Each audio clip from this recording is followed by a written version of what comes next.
Francis Ford Coppola brings a star-studded cast to Megalopolis. Is it worth it? Let's get into it. But before we get into the video, make sure to hit the subscribe button. Make sure to follow me on all the social media pages. And without further ado, let's get into this. Megalopolis has a star-studded cast and a great director. However, when you go watch this film, you see Adam Driver, Forrest Whitaker, Aubrey Plaza, all of the names that you would expect to see in a movie that would be a smash hit. However, this is not it. When it comes to this movie, you're really looking at a man named Caesar who is trying to build this utopia and build this society that is going to be great, and it's not. For whatever reason. Will it exist? Will it not exist? That is the question in this movie. During this time, he's going against a man named Franklin. In doing so, Franklin wants to keep everything kind of as is. But what we see in this movie is two different aspects, I think is the easiest way to put it. In the first half of the movie, you see Caesar fall in love with his opposition's character. You see these little bit of mixed signals. You have dialogue which allows you to understand what is going on. And in that first half, you really feel like, okay, this could be a good movie. But then you get to the second half, and for me personally, I felt lost. I felt that things that I wanted to happen did not. But I also felt that in many ways, storylines from the beginning were not answered. Now, when it comes to reviews and ratings and what everybody is saying, this movie is already on track to bomb.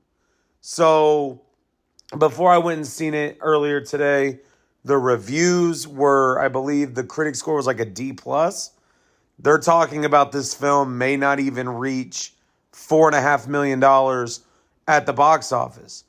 And from what I've read, it is a $120 million budget. Now, some people on the trailer I went back and watched and some other things said that we need to give this movie a chance for the future of movies and the way movies should go on the independent scene. I also cannot wait for 5 to 6 years when the director's cut comes out. Because when you look at this film, in many ways, you feel like this is a 4 to 5 hour movie. You feel that there are storylines and action scenes and different behaviors from the characters that are supposed to be drug out even longer. But I believe this movie's around 2 hours and 16 minutes is the runtime on Regal.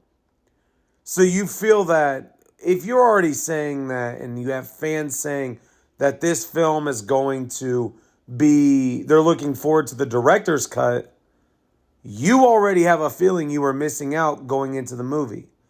Now, I never look at movie reviews or read things before I go.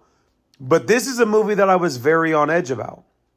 Now, you have to really think to yourself in this movie, is a utopia going to exist? Is Caesar going to be able to rally enough people? Is Caesar going to be able to have this love with his rival's daughter? And is he going to allow, and are people going to allow the changes to take place? And so in many ways, I felt completely lost during this movie. I felt that I would much rather be at home or go see another movie I've seen for the 4th or 5th time because I felt like my experience would be a little bit better. Now, when it comes to the movie, I also look at not just the audience score online, but also what was the audience perception like in the theater. I was one of maybe 4 to 5 people in the theater for this movie. And I've said this time and time before. Having the Regal Unlimited pass allows me to go out and see movies that I may not want to see. And I will admit this was not high up on my list. And going and seeing it is exactly why. It was not that high on my list. Now let's get into ranking. If I had to put a ranking score on this movie, it's a 1.9 out of 5. This is not a movie that I feel people are flocking to go see. I feel like it is on track to lose a lot of money. And how many different aspects within the movie in that 2 hours, if you are not paying close attention to little minuscule details, you're going to be lost. Are some of the questions you have answered? Yes, because it's a movie. That's what happens. But I do not feel that this movie is going to be successful in the long term. This feels like a movie that more people are going to be interested in the Steelbook or the 4K when they have the director's cut or deleted scenes. That is where I feel like this movie could perform better. Kind of like Horizon. We had a 3-hour movie and still a lot of questions that were unanswered. But Megalopolis is out now. If you like the actors, you like the director, you want to go see it, go see it. Just know it is a long movie. There may be parts where you're lost like I was. But if you want to give it a shot, it is out now. But make sure to hit the subscribe button. Make sure to follow me on all the social media pages. Thank you all for the continued support. I know this is a small channel and I am okay with that. We are going to continue to improve. Make sure to check out the reviews that I have already posted this weekend with The Wild Robot and Lee. Lee is an excellent movie. But I hope you guys have a good rest of your weekend. Stay safe if you are in an area affected by the hurricane. And I will talk to you later.